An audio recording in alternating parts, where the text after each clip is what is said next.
This is the Not Old, Better Show, and I'm Paul Vogelsang. My guest today is Dr. Paul Steinberg. Dr. Steinberg has written an important book, A Salamander's Tale, which is an unexpected, refreshing, often very funny memoir about his long journey with cancer and how he not only solved the case of keeping himself alive, despite recommendations from the medical community to proceed with surgical castration, but of living better. Today's show will be especially important for men and the women who love them, here on the Not Old, Better Show. Well, we know you have metastatic disease, and we think that you need to be castrated to remove testosterone, which fuels the prostate cancer cells. So, but 5 years later, to find out that everybody, a whole chorus of people, are recommending castration, permanent surgical castration. Thousands of men are coping with prostate cancer every year, and some people are losing their lives to it. Can you imagine if you're a 35-year-old doctor and you're told that you have advanced prostate cancer, an aggressive prostate cancer? What would you do?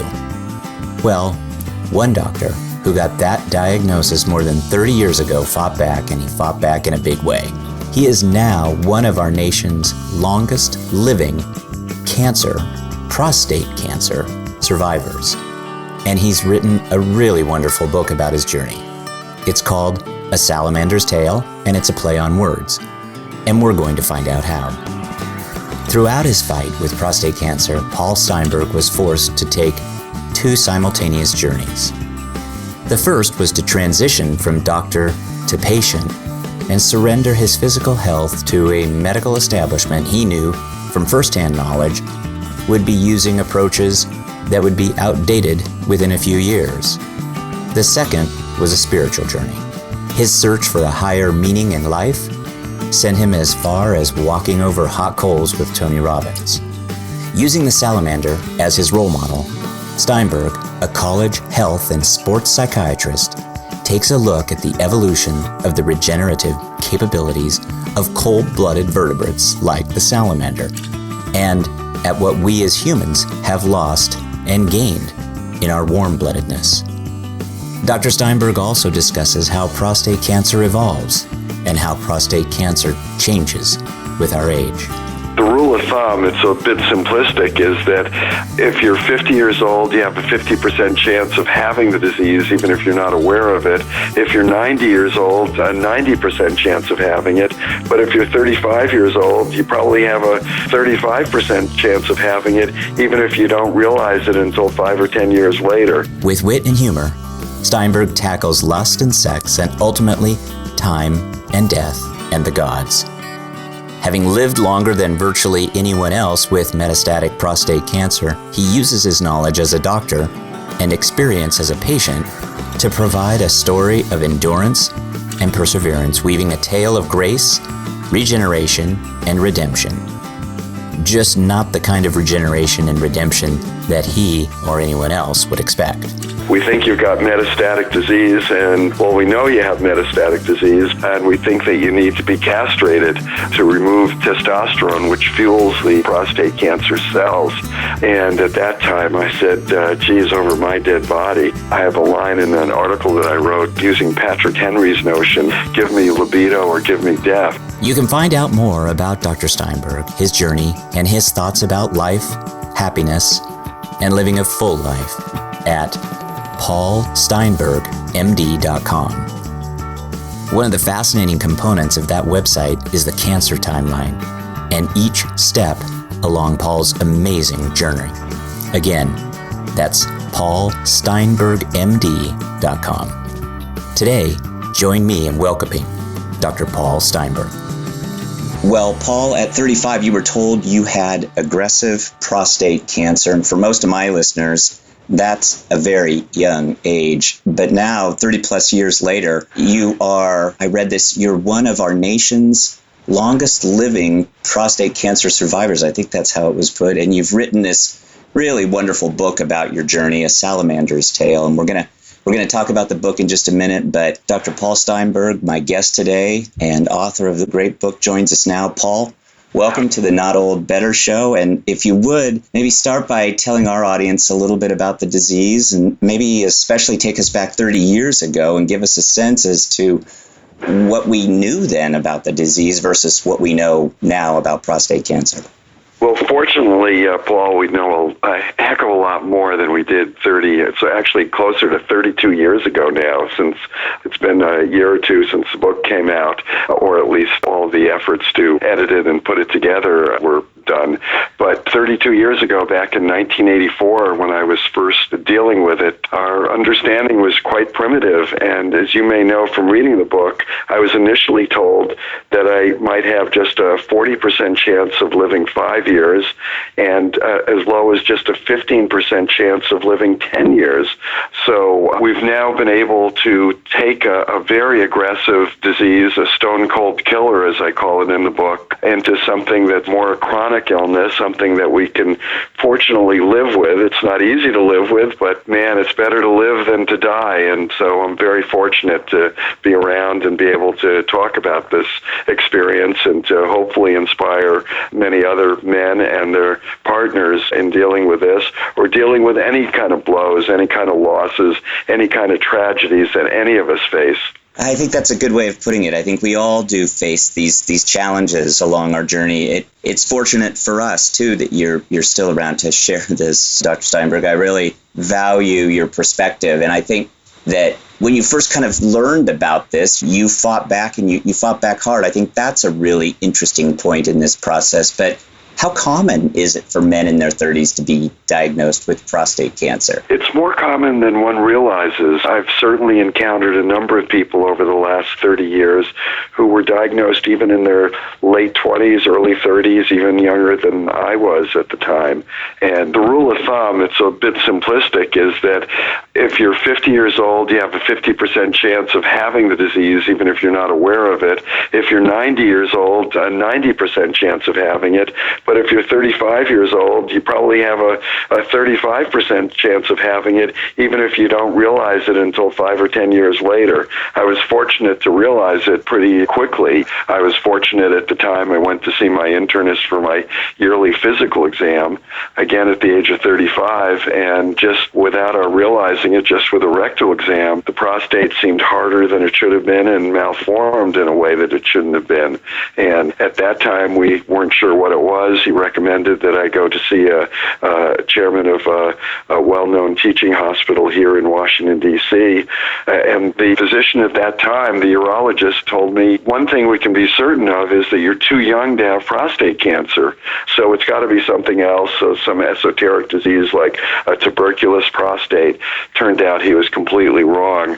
But I took him seriously and said, oh, well, I just guess I don't have that much to worry about. But I indeed did have plenty to worry about, and ended up at Columbia Presbyterian Medical Center in New York City, where they told me, you ain't going anywhere. We've done an ultrasound. This is prostate cancer until proven otherwise. And they were quite right in responding in that more urgent way. That must have been a real shock and really a potentially devastating moment to a man who at 35 had a young family, a thriving marriage, many family goals. You were active in sports, playing competitive tennis. What kinds of treatments were available to you then? And I understand that, in some cases, you can just live with this, but you had a very aggressive form of this. Absolutely. It wasn't clear until we did the surgery, the radical prostatectomy. It wasn't clear until then that the cancer cells had moved beyond the capsule of the prostate, above the shell of the prostate. So they were lurking potentially everywhere, and that was the real concern, that you don't have metastatic disease at this point. The seminal vesicles, for example, are clear. Your lymph nodes are clear, but it's probably just a matter of time before you may have disease that has spread to other parts of the body. Now, the surgeons were great at the time. I had 2 urological surgeons up at at Columbia. And I love surgeons who say, oh, we got it all. Their optimism was contagious. And it was nice to hear that, even though it turned out to be wrong. But at least for the next 4 to 5 years, I could live comfortably and not worry about it until the prostate-specific antigen became available. And people don't realize, again, this is a major breakthrough. The PSA is very, very helpful after you've had the prostate removed. The PSA, this antigen, should be absolute zero because the prostate has been removed, and it wasn't zero. Unbeknownst to me, it was experimented with by my urologist up in New York City.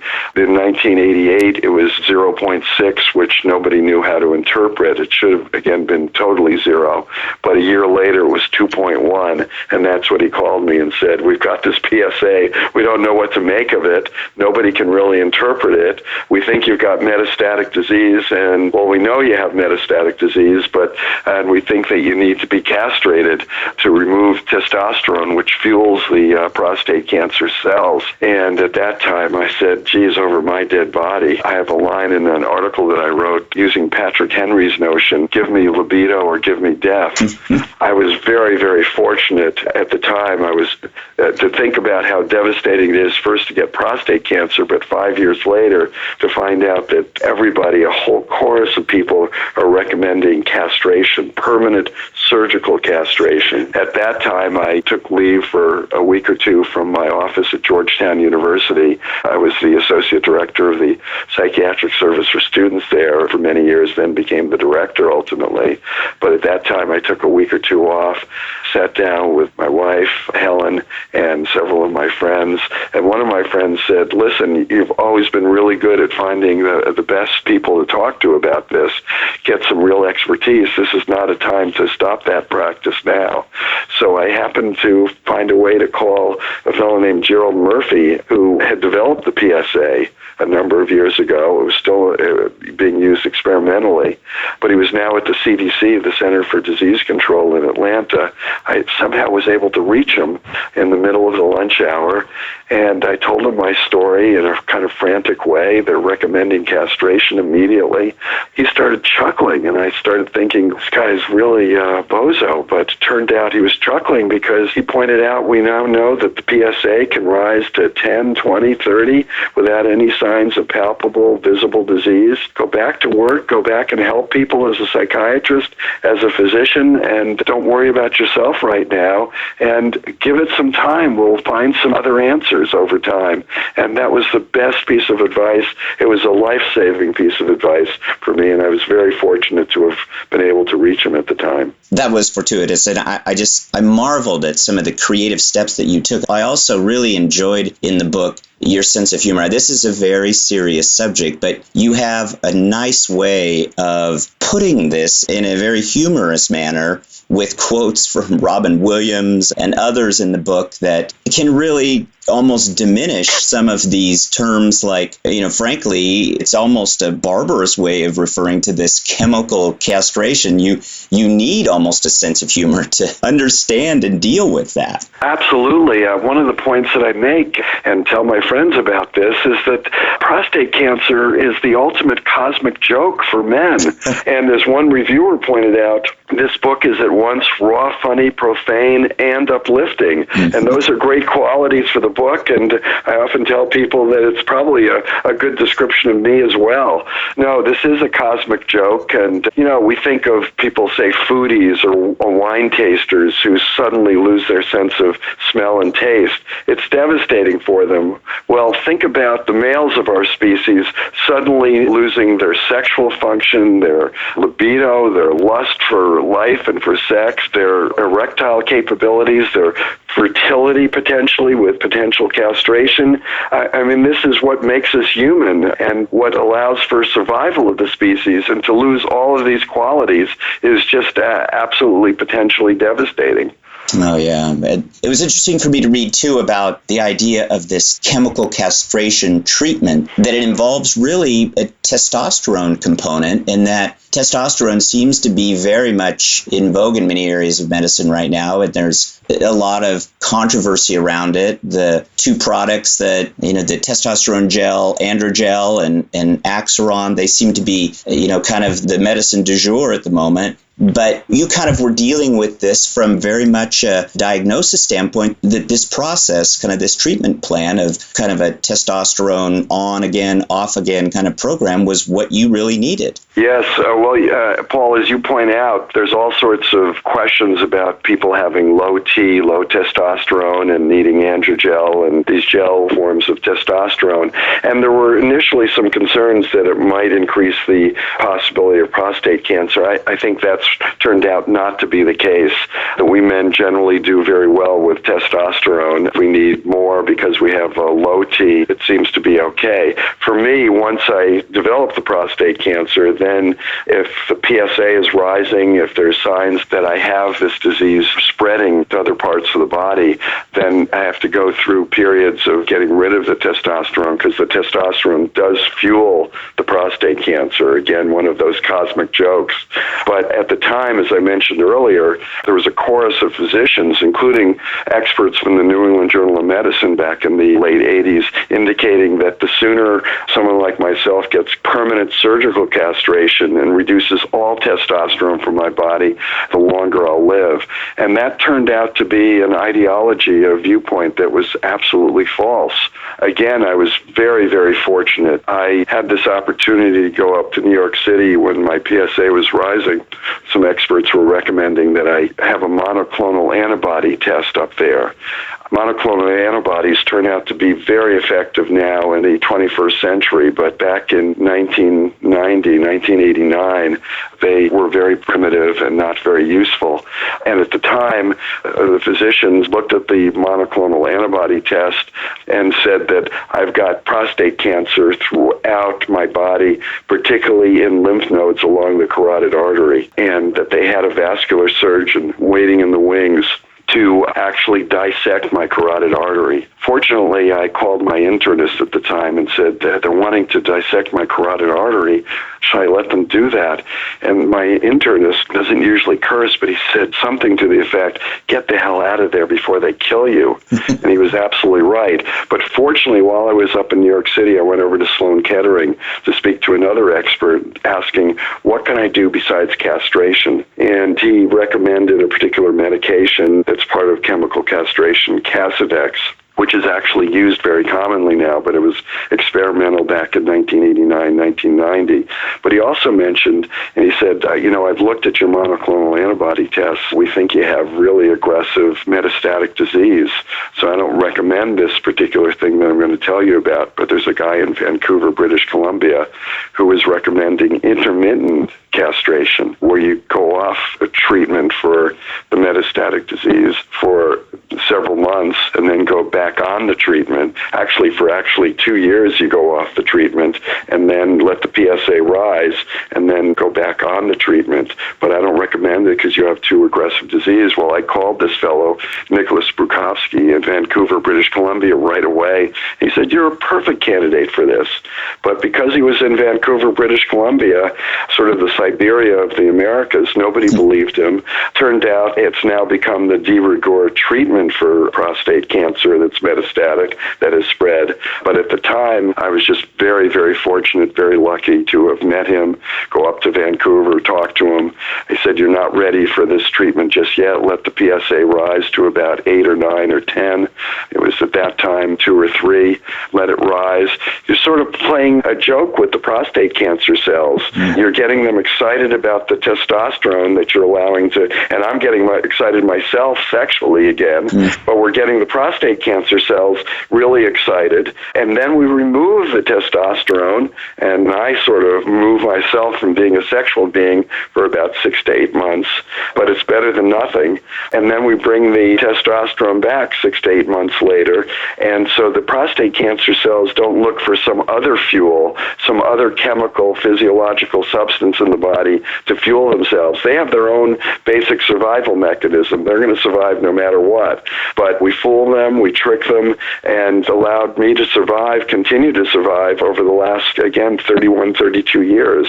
Yeah, and as I say again, we're so grateful that you have survived this. How many times over that 32-year period have you gone through this process, Paul, where you kind of go off treatment, get rid of the testosterone, as I understand it, and then hopefully, I guess, get rid of the cancer cells and then go back on the treatment? Is that kind of the process? Exactly. Well, I allow the cancer cells to come back. And a lot of people would find that too ambiguous, too uncertain to allow the cancer cells to come back. And obviously, when the PSA gets up to 8 or 9, I then have to be super vigilant. And at that time, we were using CT scans, full-body CT scans, and bone scans to see where the cancer might be. And in 2004, I had my first clear-cut palpable metastasis in the lungs of all places, which is really unusual, and I can tell you more about that experience because nobody believed it could be prostate cancer because it usually goes to bones. But this was old disease, and it was going to go wherever it wanted to go. But if you are able to live with that uncertainty and with the desire to trick the cancer cells, you're going to go through a cycle of about 2.5 years, a year and a half without treatment, letting the cancer cells come back into their good health and my not so good health, but the fact that I'm back into a good sexual health. It's like Groundhog Day. It's been about 11 times now, and that's over the course of 25 years. Episodically, I'm back to a normal red-blooded male and then back to a position where we remove the testosterone and have to live with this temporary chemical castration. But again, it allows me to live and live with a capital L for those now 27 years of intermittent castration. The name of the book, again, is The Salamander's Tale by Paul Steinberg, my guest today. And Paul, I found this. I'm going to read, I just have 2 sentences. I found this in Lancet. The regenerative abilities of salamanders are exceptional. They regrow lost limbs with ease and can even surrender their tails to distract predators, leaving them behind as they flee. Within weeks, the tail will have grown back and the cycle repeats. I have to say that the title of your book is fantastic, given kind of all of those capabilities that the salamanders have. But I wonder if you can talk a little bit more in detail, because you no doubt have a much deeper understanding about the salamander's capabilities and what that means to you, now that you've kind of gone through all this. Well, the salamanders are just incredible creatures. They've been, as you point out, my inspiration. One of the crucial things that people don't realize is they cannot get cancer. You can give them the most carcinogenic chemical in the world, and all they'll do is produce an ectopic, another little limb, a little bump or something like that, but it won't be cancer. They can not only regenerate their tail, they can regenerate every one of their limbs, they can regenerate a really good part of their heart, and they can even regenerate a part of their retina, their entire retina. So this is an amazing species. They're cold-blooded. They're not warm-blooded like we are. So they can actually sit under a log for like 6 to 8 months while a limb or a tail or a heart regenerates. We can't do that. We're warm-blooded. So if you put us under a log for 6 to 8 months and let a limb regenerate, all we produce is scar tissue. Scar tissue sort of produces cancers instead. And if we didn't produce scar tissue, we'd have bacteria growing there, and we would die from the bacterial infection within a matter of days or weeks. So we can't survive in that way. But salamanders have this capacity to produce electrical gradients. So they take stem cells, just like we have stem cells, and those stem cells, through these electrical gradients, can actually move in all the right directions to become vascular cells and nerve cells and muscle fibers, so that they actually recreate the original limb or the heart or the tail. And we can actually regenerate skin and bones. If we fracture a bone, we can regenerate it. If we hurt our skin, we can regenerate it. But we don't have much of a capacity to regenerate other things. But as you know from my book, I talk about the role of acupuncture. Mm-hmm. Yeah. And acupuncture works in a very similar way. Obviously, we don't have the capacity that salamander has, but acupuncture allows us to create a milder electrical gradient to be able to regenerate parts of our body. And that was important to me after surgery and then radiation to the prostate bed. Originally, I had surgery, radical prostatectomy, in October of 1984. But the surgeons, even though they told me that they got it all, they said, well, let's cover all bases. We think you should get radiation to the prostate bed area and radiate any of the cells, because prostate cancer is radiation sensitive. But if you've had the scalpel to your prostate bed, to your genital area, and then radiation to that area, they also said you have a 0% chance of having sexual function, erectile function. And it turned out that was not the case either. With the help of, turned out, hyperbaric oxygen, which I can talk about as well as acupuncture, I was able to regain significant sexual function. So we human beings can regenerate to some extent, but it's not easy, and one has to be, again, very fortunate, very lucky to find the kinds of interventions that can help. I thought that was fascinating, the parallel between the acupuncture, the meridians, and then salamanders. I also thought the hyperbaric oxygen component was fascinating, too. And this you really learned through some research about some of what was happening in the Ural Mountains in Russia and the Soviet Union as a result of some of the accidents that took place, some of the radioactive... The Russians have had plenty of screw-ups with nuclear radiation, as we know. Back in the 1950s, there was a major nuclear disaster in the Ural Mountains where square miles after square miles of forest and homes were destroyed, and they kept it quiet. And when I first had radiation in January of 1985 after the surgery, the Russians had already just in previous months had a major problem at the Russian-Polish border with a nuclear reactor that had major problems that put the disaster in Pennsylvania to a much lower level than what the Russians had to deal with. And so they were desperate. The Russians were desperate to find some antidotes, some solutions for this, for their radiation workers. And long before Chernobyl was about a year and a half later, we were able to realize that the Russians were using hyperbaric oxygen to help with radiation problems. The way radiation works, Paul, is that it creates weird forms of hydrogen and oxygen. We need water in our protoplasms in our lives to be able to survive, H2O. But radiation causes all sorts of weird forms of hydrogen and oxygen, HO2, H2O2, which is hydrogen peroxide, H3O2, all sorts of weird forms of hydrogen and oxygen. And cells can't survive that way. But if you give the body really intense oxygen, you can reawaken some of those cells that are on the verge of death. And that was extremely helpful to me. It also gave me a sense of hope.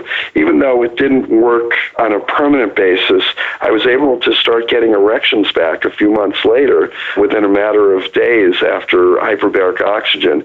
We did episodes of 20 each in Mount Vernon, Virginia here, a place where they used hyperbaric oxygen for people coming up from the Caribbean with the bends or carbon monoxide poisoning, things like that.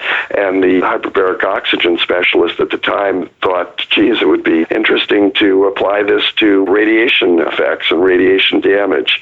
And we really got some nice effects initially. It dissipated, but that's where acupuncture came into play as well. So the combination of the two, hyperbaric oxygen and acupuncture, really made quite a difference.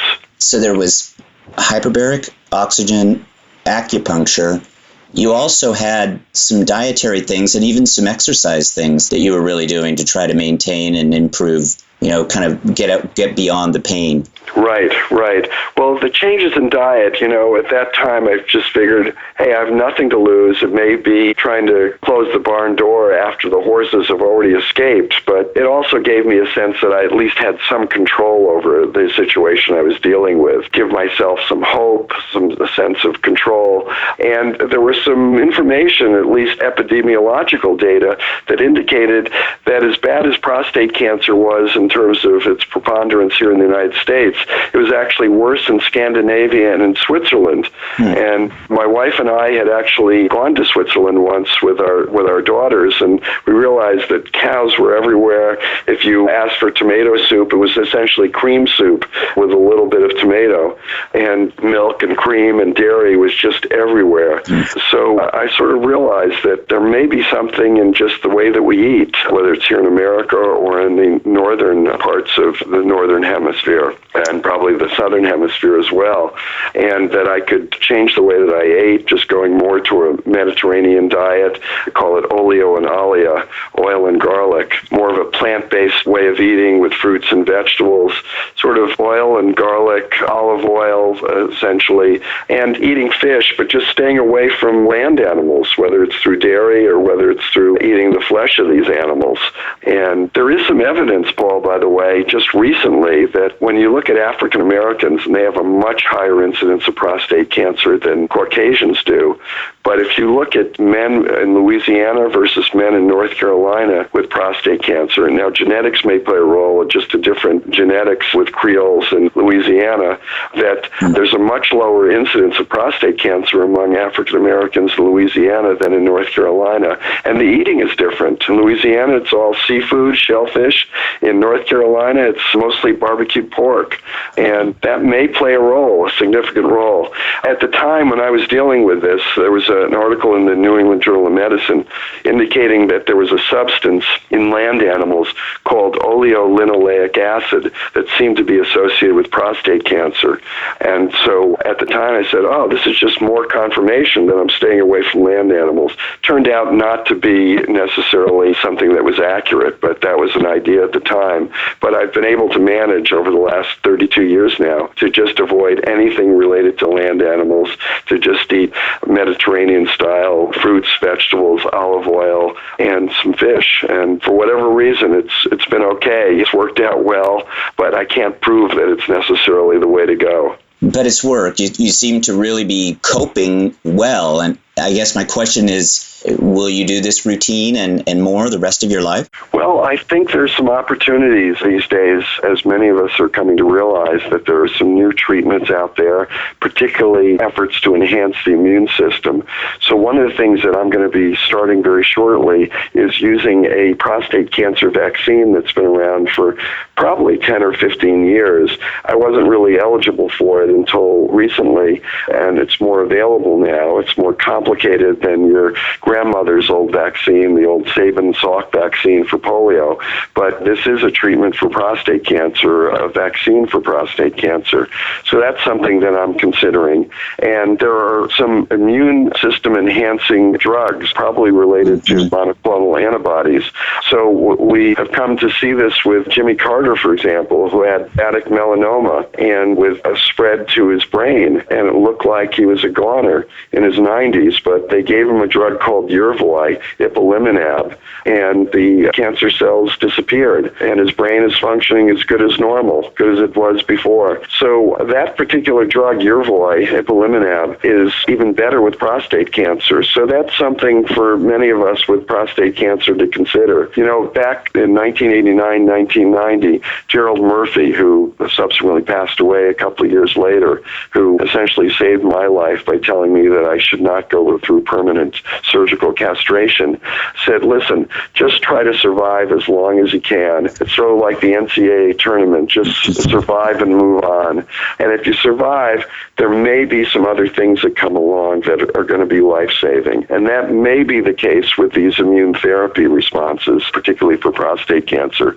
And my disease is really at a very, very low level, very minimal level. So some of these treatments may turn out to be very helpful down the road. Well, we certainly are especially glad that you've survived. There's been so much information shared today, Paul. Thank you. I know you're a sports fan, and I love those sports analogies too, but yeah, we want you to fight on and keep us posted, and I will be putting up a full transcript to this show because there just has been so much great information, but I just encourage everybody to read the book, The Salamander's Tale by Paul Steinberg, MD. I loved it. The reviews have been very positive. Among the many reviews that I especially liked was from the Washington Post that said, a lively memoir filled with humor and a frank discussion about the sexual and other physical effects of prostate cancer and of its treatment. A man contemplating life, death, biology, psychology, responsibility, the universe. I think, Paul, that says so much about you and so much about the book. Well, thank you, Paul. As my African-American friends say, I do keep it 100. It really tackles everything in life, and I think it's something that people can really relate to, whatever struggles and challenges they are facing. And the other thing I just want to add is that it is a love story as well, in terms of my wife, Helen, and my 2 daughters. And, you can't do this alone. You really need the support of a whole village, a whole community. It takes literally a village to survive something like this. So I think it, again, can be very inspiring for a lot of people. If people want to find you, they can do that at your website, and that's paulsteinbergmd.com. Where else do you like to correspond with people online? That's probably the best way, and the book is available wherever books are sold, and at Amazon as well, and it's very much available, and people can certainly get in touch with me through the website. That's great. We'll put links to find the book, too, at Amazon, but Paul Steinberg, thank you so much for sharing this today. This has been just a wonderful program. My best to you and your family. Long life ahead. Please, updates that you do, keep us posted as to how things are going. Thank you, Paul. It's a pleasure to be with you and a pleasure to be with your audience. Thanks, Paul. I'll be talking to you soon.